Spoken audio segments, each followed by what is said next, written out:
Everyone, आज हम सभी लोग ब्लड के बारे में डिस्कस करेंगे।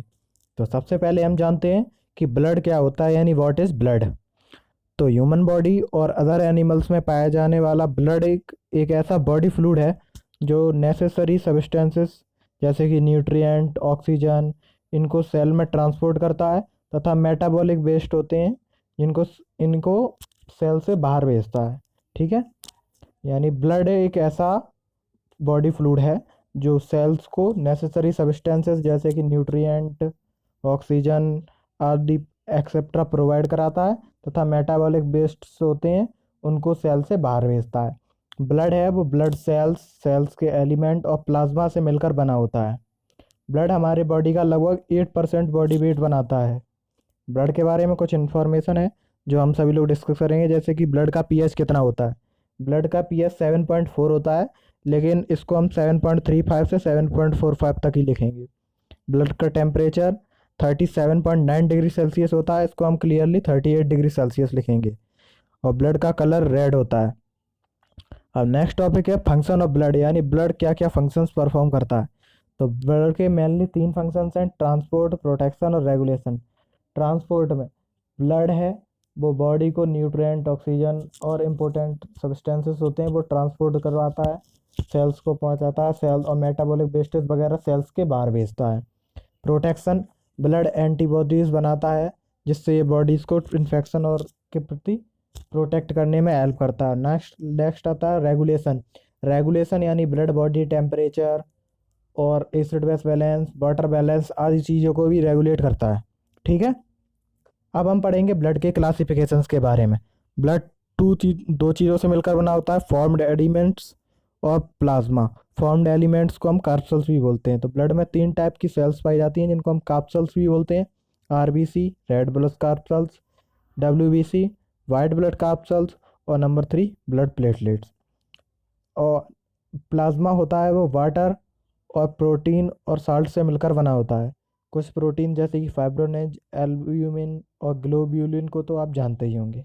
ठीक है, अब हम इन्हीं सभी कार्पसल्स को एक एक करके डिस्कस करेंगे। तो सबसे पहले लेते हैं आरबीसी को।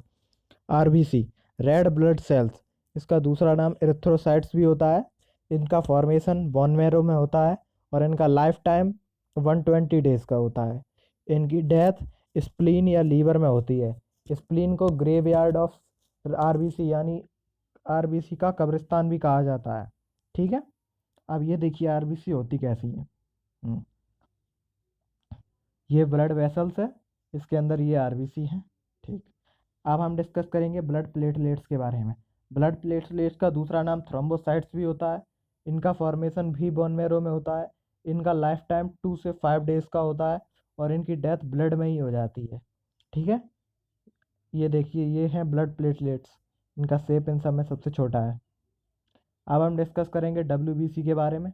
डब्ल्यूबीसी डब्ल्यूबीसी 2 टाइप की होती हैं: ग्रेन्युलोसाइट्स और एग्रेन्युलोसाइट्स। ग्रेनुलोसाइट्स 3 टाइप की होती हैं: न्यूट्रोफिल्स, स्नोफिल्स और बेसोफिल्स। एक ग्रेनुलोसाइट 2 टाइप की होती हैं: मोनोसाइट और लिम्फोसाइट्स। ठीक है, अब ये जो स्नोफिल्स है इसकी जब डिफिशियंसी हो जाती है तो बॉडी में स्नोफिलिया हो जाती है। और लिम्फोसाइट 2 टाइप की होती है: टी लिम्फोसाइट और बी लिम्फोसाइट। टी लिम्फोसाइट वो सेल्स हैं जो बॉडी के लिए एंटीबॉडीज बनाती हैं। अब हम डब्ल्यूबीसी के बारे में ब्रीफ इंफॉर्मेशन को देंगे, जैसे कि इसका नाम, डब्ल्यूबीसी को ल्यूकोसाइट्स भी कहते हैं। इनका formation bone marrow, lymph nodes यानी लिम्फ ग्लैंड्स में भी होता है। ठीक है, इनका लाइफ टाइम 3 से 5 दिन का होता है और इनकी डेथ ब्लड में ही होती है। डब्ल्यूबीसी के बारे में एक मोस्ट इंपॉर्टेंट बात है कि डब्ल्यूबीसी की डिफी सेल्स में जब अबनॉर्मल ग्रोथ हो जाती है तो उससे एक कैंसर होता है जिसको हम ल्यूकीमिया यानी ब्लड कैंसर भी कहते हैं। ठीक है, अब आगे हम पढ़ेंगे एंटीजन। एंटीजन क्या होते हैं? एंटीजन वो सब्सटेंस हैं जो बॉडी में एंटीबॉडी प्रोड्यूस करने के लिए जो बॉडी को एंटीबॉडी प्रोड्यूस करने के लिए प्रेरित करते हैं। यानी एंटीजन वो सब्सटेंस हैं जो बॉडी को एंटीबॉडी प्रोड्यूस करने के लिए प्रेरित करते हैं। ठीक है, अब आप समझ में नहीं, ये एंटीजन तो समझ में आ गए होंगे लेकिन आपको एंटीबॉडी समझ में नहीं आया होगा। अब हम जानते हैं एंटीबॉडी क्या होती है। हाँ, तो अब हमारी बॉडी है वो जब कोई इन्फेक्शंस या कोई आता है या कोई पैथोजेंस आता है जो हमारी बॉडी पर अटैक करता है, तो बॉडी उनसे प्रोटेक्ट करने के लिए कुछ सब्सटेंस रिलीज करती है जिनको हम एंटीबॉडीज़ कहते हैं। ठीक है, तो अब दोनों चीज़ें क्लियर हो गई। यानी कि एंटीजन वो सब्सटेंस हैं जो हमारी बॉडी को एंटीबॉडी प्रोड्यूस करने के लिए प्रेरित करते हैं, और एंटीबॉडीज़ वो सब्सटेंस हैं जो हमारी बॉडी में जब इन्फेक्शन या कोई डिजीज़ आती है तो उनसे प्रोटेक्ट करने के लिए जो रिलीज़ होते हैं। ठीक है, अब हम पढ़ेंगे ब्लड ग्रुप, यानी ब्लड ग्रुप्स क्या होते हैं। तो जब ब्लड का एंटीबॉडीज़ और एंटीजेंस के हिसाब से क्लासिफिकेशन किया जाता है तो उसको हम ब्लड ग्रुप कहते हैं। ब्लड ग्रुप चार टाइप के होते हैं। हाँ, ए बी और ओ। ठीक है, ब्लड ग्रुप की खोज वो कार्ल लैंड स्टीनर ने की थी। तो ये ब्लड ग्रुप दिए गए हैं। अब हम सभी को जानेंगे, ब्लड ग्रुप के बारे में थोड़ी सी इंफॉर्मेशन लेंगे।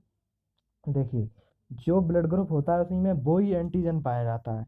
ठीक है, जैसे ए ब्लड ग्रुप है तो उसमें ए एंटीजन होगा, बी ब्लड ग्रुप है तो उसमें बी एंटीजन होगा, ए बी ब्लड ग्रुप है तो उसमें ए बी एंटीजन होगा, और ओ ब्लड ग्रुप है तो उसमें कोई एंटीजन नहीं होगा। अब जिसमें जो एंटीजन होगा वो ही ब्लड लेगा और कोई से नहीं लेगा। जैसे ए वाला है वो सिर्फ ए से ब्लड लेगा, ठीक है, और किसी से नहीं लेगा। और वैसे ही बी वाला है वो बी से लेगा और उससे लेगा जिसमें बी एंटीजन है। ए बी वाला उससे लेगा, ए बी वाला है वो उससे लेगा जिसमें ए बी दोनों ए या बी एंटीजन होंगे। ठीक है, अब इसमें कुछ एक्सेप्शन यानी अपवाद भी हैं। जैसे ओ, ये यूनिवर्सल डोनर होता है, जैसे इसमें कोई एंटीजन नहीं होता है तो ये सबको डोनेट कर सकता है। और ए बी, इसमें कोई एंटीबॉडी नहीं होती, ये सबसे ले सकता है। ठीक है, नेक्स्ट अब हम पढ़ेंगे ब्लड क्लॉटिंग के बारे में। इसको हम ब्लड कोगुलेशन भी बोलते हैं। ब्लड जब हमारी ब्लड वेसल्स यानी कैपिलरीज या वीन्स में बहता है तो वो कोगुलेट नहीं होता है। लेकिन जब ये वेसल्स बस्ट होकर ब्लड बाहर आता है, जैसे ही एनवायरनमेंट के कांटेक्ट में आता है, ये जेली लाइक स्ट्रक्चर में कन्वर्ट हो जाता है। इस प्रोसेस को ये ब्लड क्लॉटिंग कहते हैं। ठीक है, अब ब्लड क्लॉटिंग एक बहुत ही कॉम्प्लिकेटेड प्रोसेस है जिसमें बहुत सारे फैक्टर्स वर्क करते हैं। तो ब्लड क्लॉटिंग में 13 फैक्टर्स वर्क करते हैं जो ब्लड की क्लॉटिंग में हेल्प करते हैं। तो ये फैक्टर्स नीचे दिए गए हैं। ये हैं fibrinogen, prothrombin, thromboplastin, calcium, labile, accelerin, stable, haemophilic, Christmas Stuart, plasma thromboplastin, antecedent, Hageman, fibrin stabilising factors. ठीक है, ये सभी फैक्टर्स हैं। अब हम पढ़ेंगे मैकेनिज्म ऑफ ब्लड क्लॉटिंग, यानी ब्लड क्लॉटिंग की प्रक्रिया, यानी ब्लड किन कैसे क्लॉट होता है।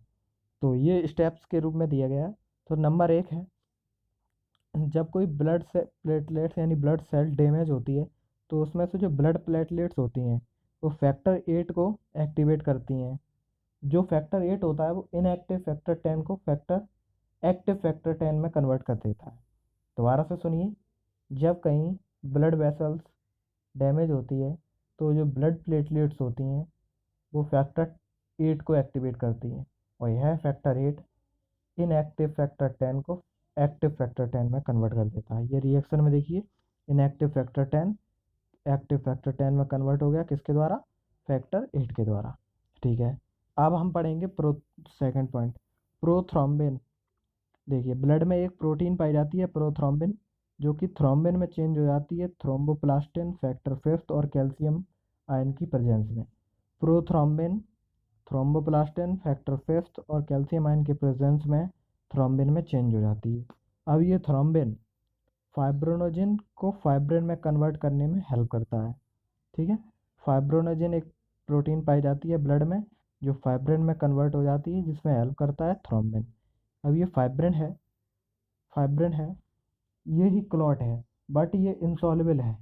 तो इसमें फैक्टर 13 वर्क करेगा जो फाइब्रिन को स्टेबलाइज करेगा, यानी इसको इंसॉल्युबल फाइब्रिन में कन्वर्ट करेगा, जिससे ब्लड क्लॉट हो जाता है।